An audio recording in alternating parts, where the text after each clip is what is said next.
Rebonjour à tous, vous êtes toujours dans le bœuf politique sur JMTV+, et nous recevons aujourd'hui le lanceur d'alerte, Alain Bellaté, personnage que vous connaissez désormais sur JMTV+, car il fait désormais partie des meubles.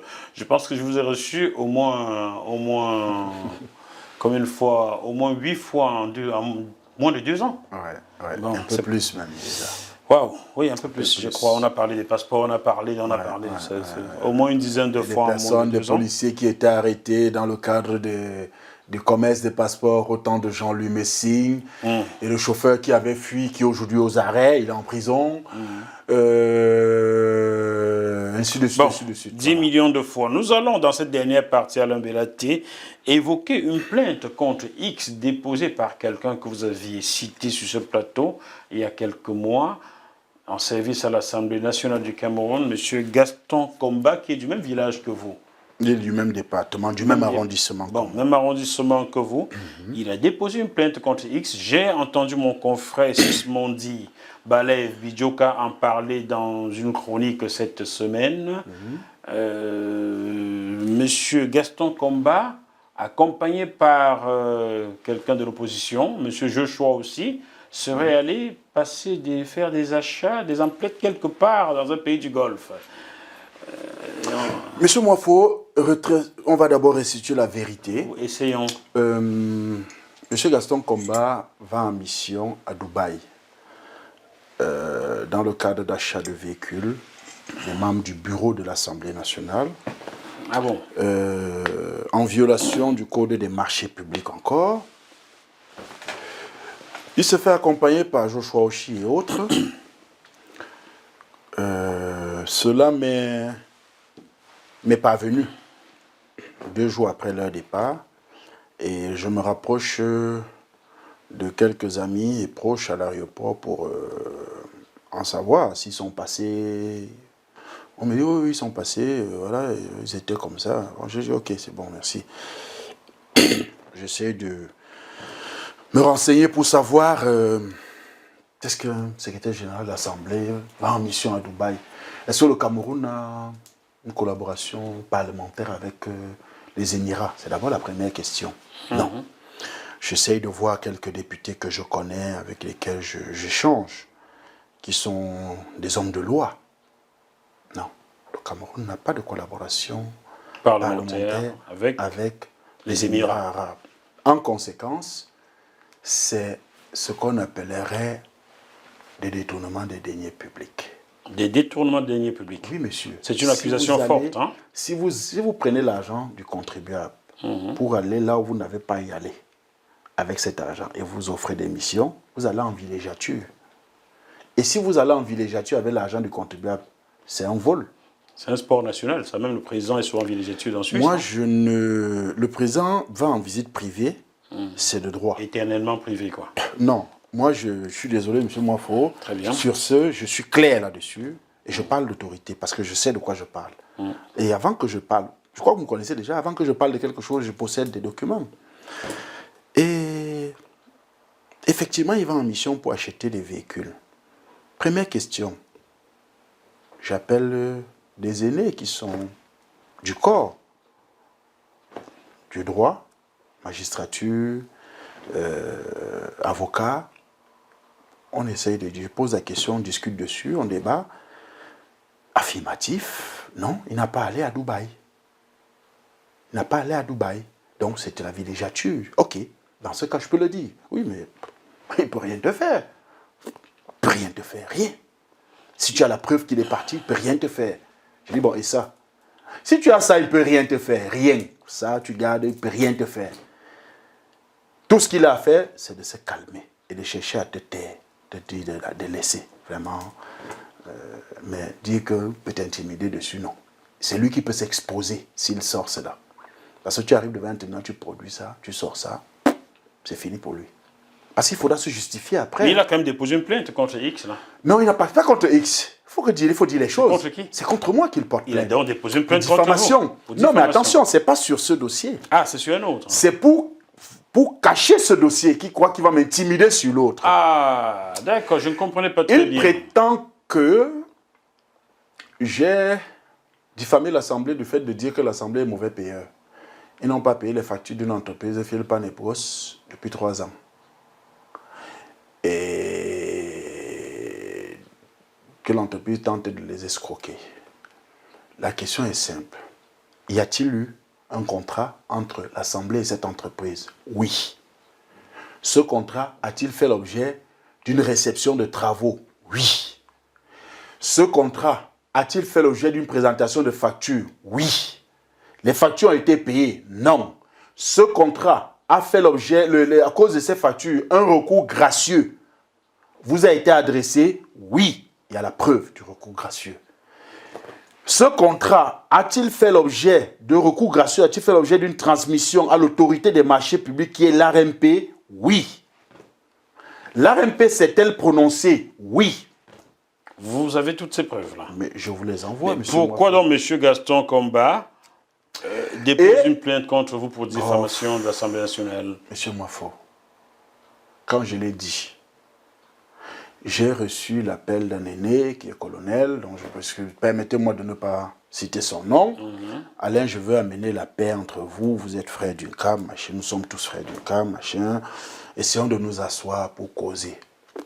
J'ai dit, grand frère, il y a une chose que je ne tolérerai jamais.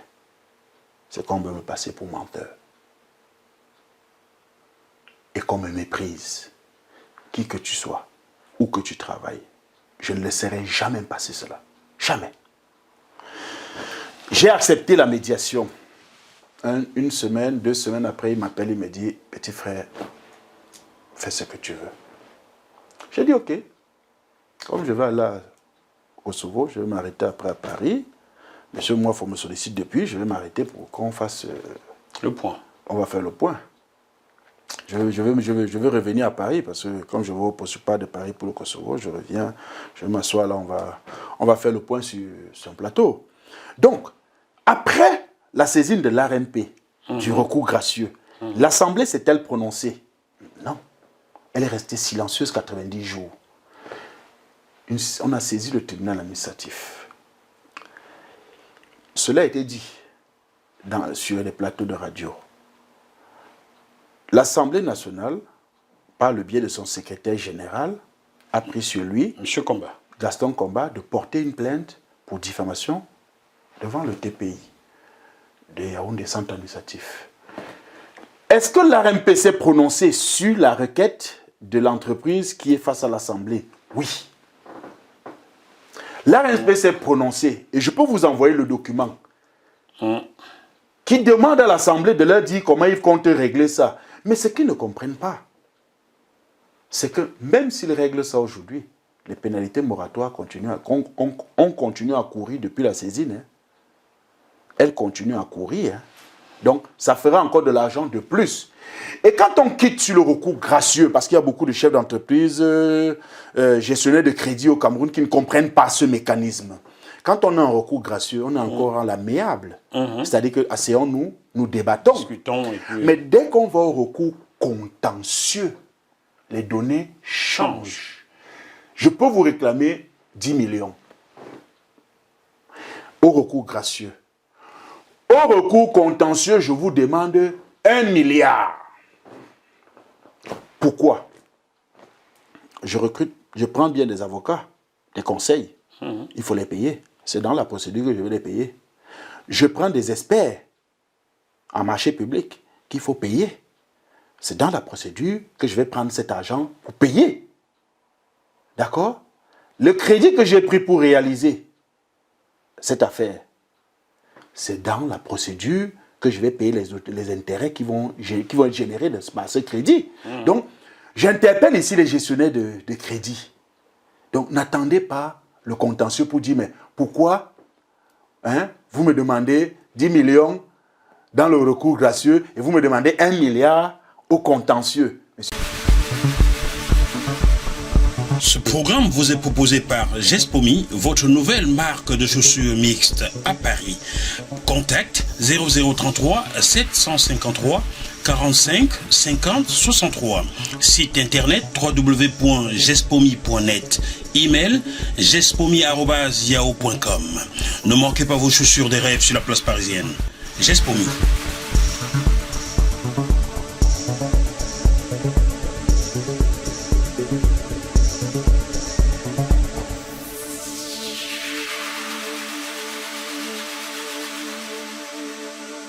monsieur le directeur général, monsieur le secrétaire général, monsieur le ministre, c'est logique. Si vous avez compris, vous avez compris. Et je vais interpeller là maintenant mon grand frère, parce que j'ai des messages où il m'appelait mon petit frère.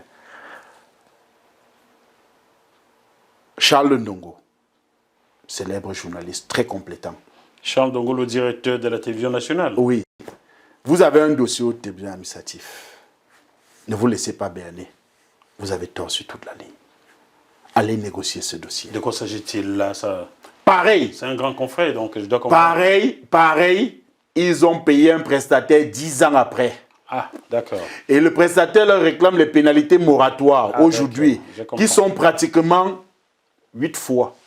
D'accord. 8 fois le prix de la prestation. Parce qu'il y a un taux de calcul légal que a prévu le Code des marchés publics. Il y a un taux de calcul qui est légal. Donc, le prestataire leur réclame ça, pratiquement 8 fois le montant principal de départ. Et ils ont pris avocat. Après que l'ARMP les a invités à payer, parce que ce que les gestionnaires ne comprennent pas, c'est que dès que l'autorité des marchés publics s'est prononcée, si vous voulez contester, attaquez le Premier ministre, parce que c'est lui le patron de l'ARMP. C'est le patron des marchés publics. Attaquez le président de la République et le Premier ministre pour annuler la décision de l'ARMP. C'est une décision. Ce n'est pas un avis, comme ils le prennent. C'est un avis peut-être parce que c'est écrit avis, mais c'est considéré, lisez le Code des marchés publics, c'est considéré décision. Donc, le tribunal administratif qui se saisit, qui va se saisir d'une affaire qui est déjà passée devant l'ARMP, aura pour base de calcul le montant arrêté par l'ARMP, plus ce qu'ils vont rajouter. Donc, ça veut dire que la CRTV risque de perdre gros dans cette affaire. Mais la CRTV sera condamnée. Il y a beaucoup d'entreprises publiques qui sont dans le cas. Je peux vous en citer. Comment vous pouvez réaliser des travaux chez quelqu'un? Il doit vous payer 18 millions, il vous avance 9. Et les 9 après, les 9 qui restent 10 ans après, il ne vous a pas payé. 5 ans après, autant pour moi, il ne vous a pas payé. Il croit que c'est quoi? La loi dispose qu'il faut payer ces marchés publics sur les 90 jours après réception. 3 mois. Donc au-delà de 3 mois... Au 91e jour, les pénalités commencent à s'additionner, s'il vous plaît, sur le montant principal. Même si vous m'avez avancé sur 18 millions, 17 999 999 francs. Il reste 1 franc. Les pénalités moratoires se calculent sur les 18 millions. Mais comment font-ils les gestionnaires des entreprises publiques au Cameroun pour ne pas savoir ça? Beaucoup ne connaissent rien. Comme quoi, on ne met pas l'homme qu'il faut à la place qu'il faut dans ce pays. Beaucoup sont sur ce domaine des ignorants. Comme quoi, ce ne sont pas des gestionnaires. Beaucoup sont des ignorants. Alain Bellaté, ce ne sont donc pas des gestionnaires. Monsieur Moifo, on dit la même chose. Je peux vous en citer. Vous ne croyez pas que c'est seulement... c'est la tribu des bandits. C'est ça que moi j'appelle. Mon grand confrère Charles Ndongo n'est donc pas un gestionnaire. Non, sur ce domaine. Sur ce domaine. Vraiment, si j'ai un conseil à donner à mon grand frère, parce qu'on s'appelait grand frère, petit frère, on s'appelle toujours, je ne pense pas qu'il ait changé, moi je n'ai pas changé. Appelez le prestataire, négocier cette affaire, ça va vous coûter plus cher. Alors, je vais le dire ici, et ça peut se vérifier puisqu'il y a des échanges, vous allez le découvrir. Vous connaissez la chaîne AfriNews, qui est basée au Congo. Oui. J'ai été démarché, les chasseurs de tête m'ont trouvé sur LinkedIn. M'ont démarché, tout allait bien, jusqu'à la dernière minute. On m'a demandé de gérer et la télévision et les finances. J'ai refusé. Je leur ai dit, je sais gérer une télévision, mais je ne sais pas gérer les finances. Je ne peux donc pas prendre la gestion des 2 postes. Soit vous trouvez un directeur financier, moi je gère la télé, soit je ne peux pas. Donc j'ai refusé, je le dis, si quelqu'un nie, doute, je sors des preuves écrites. J'ai refusé d'aller au Congo être directeur général d'AfriNews parce que je ne sais pas gérer les finances. Donc, pour revenir à ce plan, j'invite mon grand frère, Charles Ndongo. Je ne demande pas de congédier l'avocat, mais donnez-lui instruction de négocier cette affaire, ça va vous coûter plus cher.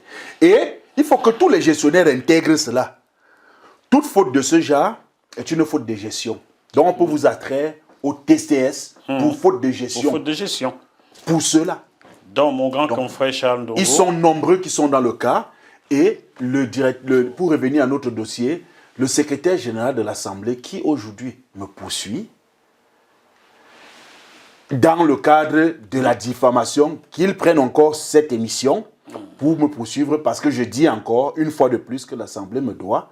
Et s'il estime que c'est une réception de convenance, de convivialité ou d'amitié que j'ai reçue, qu'il poursuit le signataire qui est dans la maison. Qui poursuit le signataire, mais moi, il doit me payer. Moi, je n'ai rien à voir dans leur histoire. Le signataire dans la maison, c'est qui? Non, le contrat prévoyait des personnes à signer à la réception. Ces personnes ont signé. Très bien. Donc, au jour d'aujourd'hui, j'ai dit si ce n'est pas de l'intimidation dans le but de m'empêcher de parler de sa villégiature à Dubaï.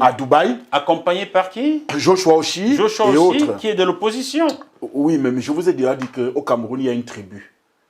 C'est la tribu des bandits, des bouffeurs, si vous voulez. On ne va pas dire bandits, on va rester poli. La tribu des bouffeurs, il n'y a pas... Et le parti des bouffeurs, il n'y a pas un autre parti. Il y a le parti des bouffeurs et la partie des Joshua aussi, donc, candidat aux élections présidentielles pour je l'informe en même temps par votre émission, parce que je ne l'ai jamais dit ailleurs.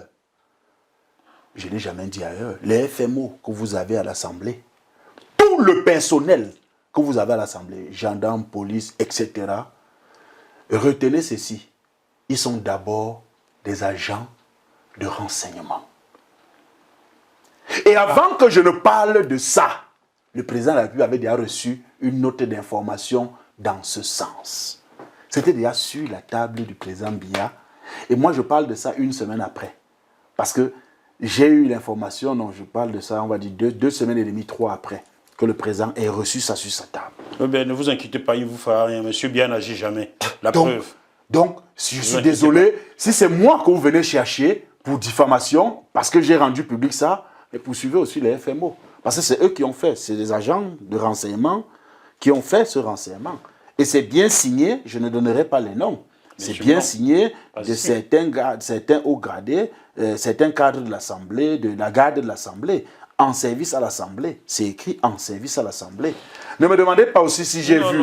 C'est que j'ai débattu avec des personnes. Je ne vous poserai pas de questions là-dessus. J'ai débattu avec des personnes dont un a été affecté à traiter ce dossier parce que on a envoyé ça dans un collège de personnes. Et il y a une de ces personnes-là qui m'est proche, qui n'a rien à voir avec le DCC, parce qu'il faut que je précise aussi. Hein? Qu'est-ce que le DCC vient faire là-dedans? Non, je dis la personne dont je cite, sans donner le nom, qui est parmi le DCC ne traite pas les dossiers. Ce sont ses collaborateurs. Mais bon, on sait comment ça marche au Cameroun. Les personnes qui traitent ce dossier, les collégialités, là, ils sont 3 ou 4. Il y a un d'eux qui est mon ami. Faites attention, on risque de fouiller et lui créer des ennuis. On va fouiller quoi? Où? Voir quoi? Alors, rien du tout. Alors, Monsieur Gaston Komba et Joshua aussi sont donc allés à Dubaï acheter des voitures en villégiature. Officiellement, ils allaient en mission faire quoi? Acheter des véhicules. Acheter des véhicules pour qui? Pour les membres du bureau. Pour les membres du bureau. Ont-ils acheté des véhicules? Je n'en sais plus rien parce que moi, et quand j'ai vu que le président est déjà au courant de ça, dès que j'ai effectivement dit qu'il n'y a même pas besoin de faire. Qui les a mis en mission? Joshua aussi et Gaston Komba. C'est l'Assemblée. C'est l'Assemblée. Donc, M. Kavaï Gedjibi l'a signé? Non, je ne crois pas. Qui met le secrétaire général en mission? Il peut se mettre en mission. Je crois qu'il peut se mettre en mission. Il fait signer par... Il fait contresigner par la questure, je crois, oui. D'accord. Et la questure, qui est questeur? Vous avez un questeur dans la mission. Qui est le questeur? C'est Joshua aussi. Ah, le questeur de l'Assemblée nationale, c'est Joshua aussi? Il est questeur. Et il est dans la mission. Ils sont plusieurs. Ils sont plusieurs. Oh, pitié, c'est pas possible. Donc, vous comprenez que nous sommes quand même dans une situation où... Monsieur le Président de la République, je continue à vous interpeller. On veut me museler, pensant que c'est moi qui vous ai dit, ou pensant que c'est moi qui ai fait la note d'information que vous aviez reçue 3 semaines ou 2 semaines ou 3 semaines avant que je ne rende public cela. Ça circulait déjà dans la haute sphère de la République. D'accord. Donc, c'est comme ça que moi, je suis informé par quelqu'un qui est à l'Assemblée, qui m'informe et que je m'avais vérifié tout en haut. On me dit, oh, nous, on a ça depuis 2-3 semaines. Toi, tu viens d'être informé. J'ai dit, non, ça fait 1 semaine que j'ai ça. Oui, bon, c'est que nous, on a ça 1 semaine avant toi. Et voici une copie de ça. Donc, rassurez-moi, M. Joshua aussi est-il toujours de l'opposition? Oui, c'est un député du SDF. Ah, le SDF, c'était un parti de l'opposition. Oui, c'est un parti de l'opposition. Et il va en mission, ici il a fait la mission du secrétaire général, qui est plutôt Vous savez, de l'autre bord politique.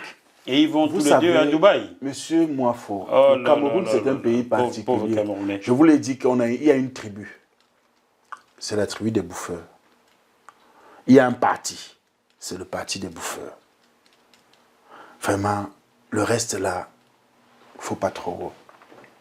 Avez-vous informé Jean-Michel Nietzsche du SDF de cette situation? Vous croyez que j'ai besoin de l'informer? Il est informé, il a même les documents. Ah, monsieur Jean-Michel Nietzsche a les documents. Je suis persuadé qu'il a tout ça. Vous C'est savez- quelqu'un de très intégré. Hein? Vous savez, il m'évite depuis que j'ai descendu Joshua aussi sur ce plateau le 1er septembre 2018. Monsieur Jean-Michel Nietzsche, il était en France tout récemment. Ses lieutenants m'ont appelé pour jauger. Hein? Mais je savais qu'il ne viendra pas sur mon plateau parce que j'ai des questions à lui poser. D'ailleurs, son frère m'a accusé d'avoir comploté avec le RDPC pour descendre Jean-Michel Nietzsche. Des conneries, quoi. Non, moi Non. Jackie, il faut être un peu très prudent là-dessus. Le député Jean-Michel Nietzsche est quelqu'un de très bouillonnant. Hein? Et il met le doigt un peu partout où il faut mettre. Hein? Donc je ne crois pas qu'il vous évite. Essayez de vous accorder. Oh là là là. Essayez de vous accorder. Et moi, je peux vous dire que c'est quelqu'un qui débite. Je vous dis qu'il se plaint. Il s'est plaint au lendemain de la réception de Joshua aussi sur ce plateau. Je ne vais pas dire ici en public ce qu'il m'a dit en privé au téléphone. Et depuis alors, on ne s'est jamais plus parlé. Oh, d'accord. Voilà. Vous savez, ne nous arrêtons pas sur un coup de fil. Contactez-le et je crois que vous aurez beaucoup de choses. Et vous savez, alors, dans l'éditorial de Sismondi Ballet Sismondi, non, ça c'est à moi. Ah d'accord, ça, je peux pas le voir? Non, non. Qu'est-ce que vous cachez à l'embêté? Vous savez, c'est un document que j'ai reçu avant-hier, quand j'ai dit à un aîné que je passerai. Vous m'avez invité sur votre plateau samedi. Et il m'a dit, bon, je te donne quelques balles. Le même Gaston Combat. Oui. Le même Gaston Combat qui est à mes trousses. Secrétaire général de l'Assemblée nationale. Oui, qui est à mes trousses. J'aimerais que le ministre des Finances, le ministre de l'Enseignement supérieur, d'accord, prête un peu attention à la situation de Mirabeau Mbongo, le professeur Mirabeau Mbongo. Qui est cette personne? Qui est son frère. Qui est le frère de Gaston Combat? Oui, et qui est atteint d'une... Mais l'autre l'a dit, hein, Sismondi. Est atteint d'une maladie... Ah oui, oui, tout à fait. Est atteint d'une maladie mentale. Tout à fait. Et quelqu'un réussit quand même... pour lui. Non, quelqu'un d'abord... Avant d'atteindre le stade de décharger, il faut s'actualiser.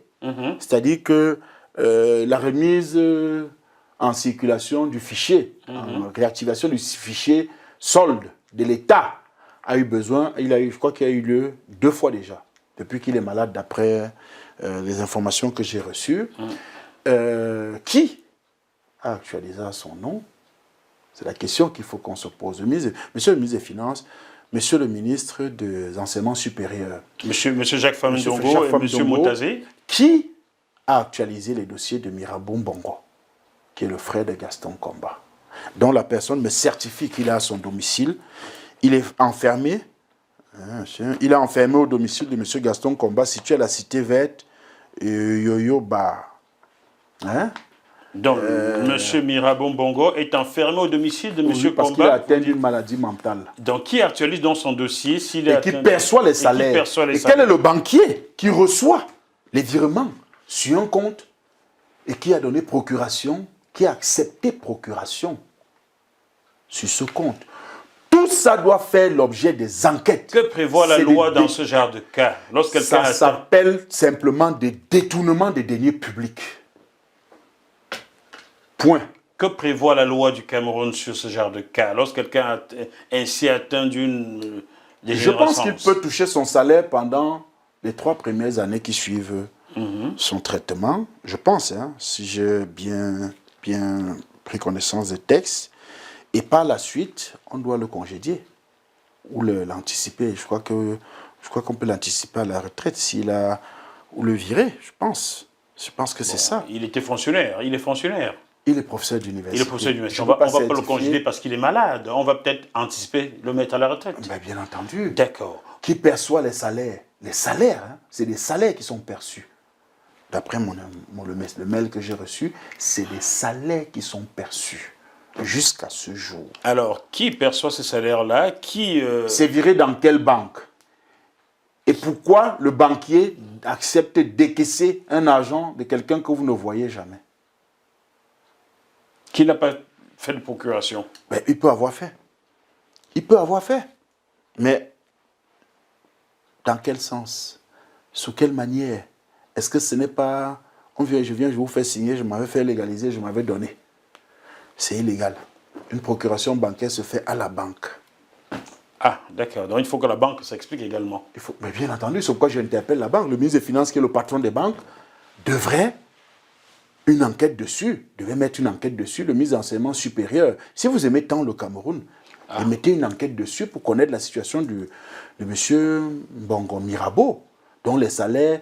Et parlant de la villégiature et autres, là, je pense que le dossier devrait être transmis au TCS, au Consup et au TCS, avec demande au PAN d'autoriser cette enquête pour savoir, d'après les informations aussi que j'ai reçues, qu'est-ce qui s'est passé, pourquoi cette mission, qui l'a autorisé. Je pense que c'est en cours là. Donc, ceux qui voulaient essayer de m'intimider par une procédure qui ne... Moi, je vous ai démontré que d'aller dire dans un média que l'Assemblée doit de l'argent, je vous l'ai démontré, je vous enverrai les documents justifiant du contrat, l'enregistrement, les factures, les réceptions. Monsieur Joshua aussi, j'ai votre numéro. Monsieur Komba, j'ai votre numéro également. Je vous transmettrai cette émission. Je la transmettrai également à monsieur, mon grand confrère Charles Ndongo. Oui, oui. Voilà, je transmettrai. Mais, après, je vous autorise, monsieur Mwafo, à transmettre à toutes ces personnes cette émission. Parce qu'il y a un endroit où il y a un enseignement sur les marchés publics. Moi, je ne suis pas un homme de droit, mais j'ai beaucoup de frères de droit. Magistrats, avocats. Et j'ai la chance de souvent être assis avec eux et poser des questions. Hein. Je pose des questions. Je salue mon grand frère Alima, hein. Marcus Massourou. Bon, donc, c'est pour vous dire que c'est un avocat. J'ai aussi ma fille qui est avocat. Ah, d'accord. La fille de ma grande sœur, Maître Ngomi Yolande. Hein? On va pas saluer tout le monde donc ici. Que je peux vous dire combien, chaque fois quand j'ai du temps, quand j'ai 2 minutes, je m'assois avec eux. Je pose des questions sur ce que j'ai entendu, je vois si le droit, dans le droit, ce que ça donne. Donc, je suis très préparé avant de dénoncer. Vous êtes un autodidacte aguerri. Je n'aime pas donner les diplômes. Non, autodidacte. Oui, ça n'a aucune valeur. La vie nous enseigne et la vie nous demande d'être un peu prudent. Hein? Parce que ce que vous apprenez à l'école, ce n'est jamais ce que vous avez jamais ce que vous appliquez sur le terrain. Jamais de la vie. La preuve, au Cameroun, on peut nommer un commerçant ministre de Santé, nommer un médecin, je ne sais pas quoi. Ne parlez pas de celui-là. Non, je ne parle, je ne Parce que cite personne. Si vous me donnez 1 minute, je vous fais un petit crochet sur la santé. Allez-y. Monsieur Mwafo, oui. Chers téléspectateurs, Midline a fait une communication parlant d'un bateau qui aurait été retardé par la Covid pour la livraison des ambulances Covid. Rendu à 4 mois de cela, au jour d'aujourd'hui, parce que c'était en juin. Et nous sommes en octobre. Août, septembre, octobre. 4 mois après ça, les ambulances sont... Ce bateau part de Mars pour la Terre ou bien... Non, moi je ne cherche pas à savoir où ils sont. Je demande juste nos ambulances, dont vous-même vous avez écrit dans votre communiqué, que oui, il y a eu un retard. Les tests sont où? De sus, replay. Les ambulances de la Cannes, 2018. 2019 Non, Cannes 2018. D'accord. 2019, je dis bien Cannes féminine. Cannes féminine, non, oui. Masculine, 2019. Qui devait se jouer en janvier 2019. Oui, tout à fait. Les ambulances ont été livrées par la société Numelec.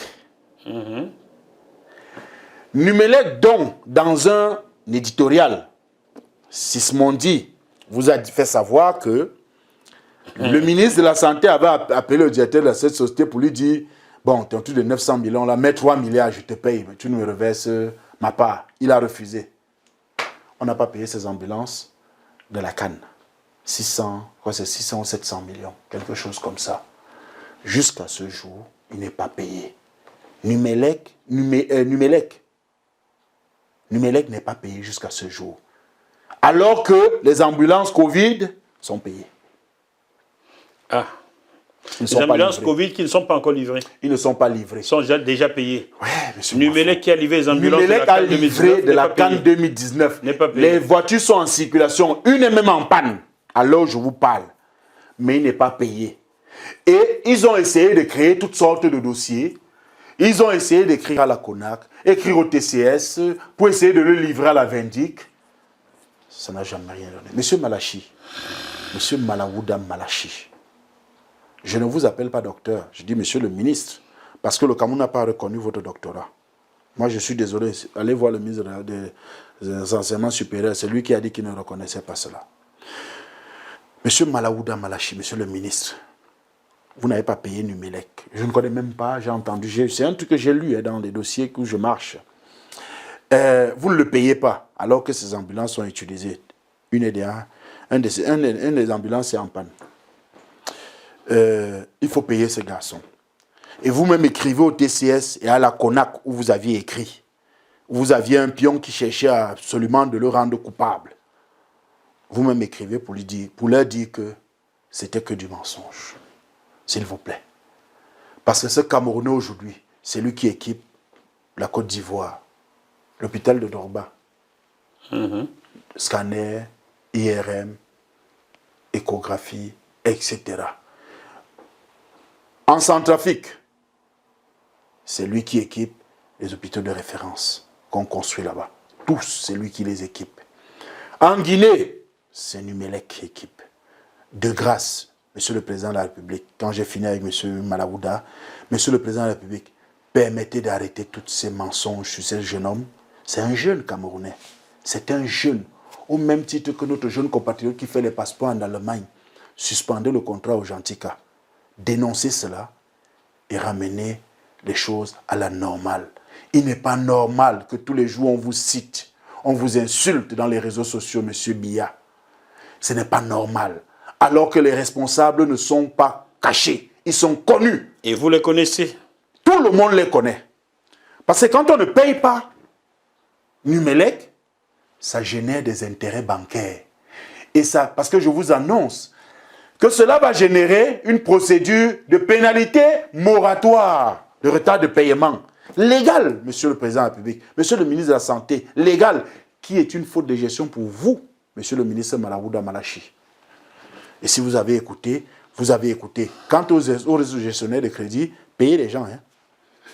Payez les gens, parce que beaucoup m'envoient des mails ici, parce que depuis qu'ils ont entendu que ça existe cette histoire, beaucoup m'écrivent ici en France pour que je les aide là-dessus. Payez les gens. Payez-les. Parce que les tribunaux administratifs s'engorgent des pénalités moratoires à cause des mauvais gestionnaires qui ne connaissent pas la loi. Ils croient que il va porter plainte, ça va durer 10 ans. Vous allez être rattrapé. Si vous êtes mort, vos enfants seront rattrapés. Et vos biens seront saisis. Nous veillerons en cela. Même si vous allez les léguer à vos enfants. Vos biens seront saisis. Nous veillerons à ça. Même si légués aux enfants. Oui. La succession est poursuivie. C'est de ça qu'il s'agit. Donc vous faites du mal à votre propre progéniture. Faites attention. Les choses évoluent. Voilà, Monsieur Alain Bellaté, merci pour ce bout de pain que vous nous avez apporté, même si... Ce bœuf bourguignon. Non, c'est pas bœuf bourguignon. Un peu très épicé. Non, c'est bœuf politique. Trop épicé. Non, mais qui nous rend triste en plus. Non, voilà, c'est important. Monsieur Mwafo, c'est pourquoi je vous dis, chacun doit faire sa part. Moi, je suis confiant d'une chose. Je suis ici peut-être en France. Je vais souvent au Cameroun parce que la famille me sollicite. Et beaucoup les deuil. Mais il faut savoir une chose, Monsieur Mwafo. Chacun doit faire sa part. Et moi, j'ai fait pour moi. Quand je fais ça, je suis en train de donner un petit morceau pour le TCS. Parce que M. Gaston Combat qui craint que ce soit moi qui l'amène là-bas, ce n'est pas moi, ce sont vos FMO, vos services de sécurité. C'est pourquoi je leur dis souvent, quand vous mettez un gendarme, vous prenez un gendarme, vous mettez ou un policier, vous mettez là comme garde du corps. Mais vous avez pris un agent de renseignement, il note tout ce que vous faites. Vous n'êtes pas intelligent. Ils ne savent même pas. Vous n'êtes pas intelligent. Ils ne sont pas intelligents. Ils ne sont pas intelligents. C'est ça l'intelligence. Ne prenez pas les diplômes, tout ça, venez nous poser sur la table. Non, aucune valeur. Retenez bien, même la ménagère à la maison peut être un agent de renseignement. Vous avez compris? Mais pour J'ai preuve, dit la ménagère. pour preuve, le ministre des Sports, Voilà. qui est régulièrement au tribunal pour les vols de 100 millions chez lui dans le plafond, dans les valises, etc. etc. Parce que vous traitez mal déjà cette dame que vous appelez bonne. Vous lui donnez des salaires de catéchiste. Dites-moi, si le renseignement général lui dit, bon, votre salaire c'est quoi? C'est 50 000. Nous, on vous donne 150 000 par mois pour que vous fassiez ça. Vous pensez qu'elle va refuser de le faire? Soyez un peu intelligent, bon Dieu, c'est pas possible. Chers téléspectateurs du bœuf politique, j'espère que malgré la tristesse de cette émission en 3 parties, vous ça ne l'avez devrait aimé. pas être une tristesse, c'est triste. plutôt des émissions d'enseignement, monsieur Oui, mais Moifo. c'est triste de voir que dans un pays, chacun est roi à son petit poste et le chef du village est allé en vacances et a oublié qu'il devait gérer le village. Il donne des instructions aux ministres qui ne suivent pas, des gestionnaires qui ne connaissent même pas ce que c'est le métier. Je viens de vous livrer que j'ai refusé de gérer une grosse chaîne de télévision où j'aurais gagné beaucoup d'argent parce que je ne peux pas gérer l'argent. Donc j'aurais eu le même titre que monsieur, mon grand confrère Charles Ndongo. Ici, c'est au-dessus, car... Afri News, c'est au-dessus de la CRTV, hein, soyons sérieux, n'est-ce pas? Oui. D'accord, donc j'ai refusé de diriger Afri News parce que je ne sais pas gérer l'argent. Vous voyez? Donc, non, mais je crois que soyez Charles, un peu humble quelquefois. le grand frère Charles Ndongo devrait ouvrir les yeux dans ce dossier. Voilà. Donc, j'étais en train de conclure. Au tribunal administratif. J'étais en train de conclure cette émission, donc, chers téléspectateurs, malgré la tristesse véhiculée par cette émission, je sais combien mes téléspectateurs sont tristes en apprenant des vérités comme ça sur leur pays, sur le Cameroun. Malgré tout cela, gardons quand même la banane. On se retrouve sur ce même plateau dans quelques jours avec un autre invité. D'ici là, portez-vous bien. Bye bye.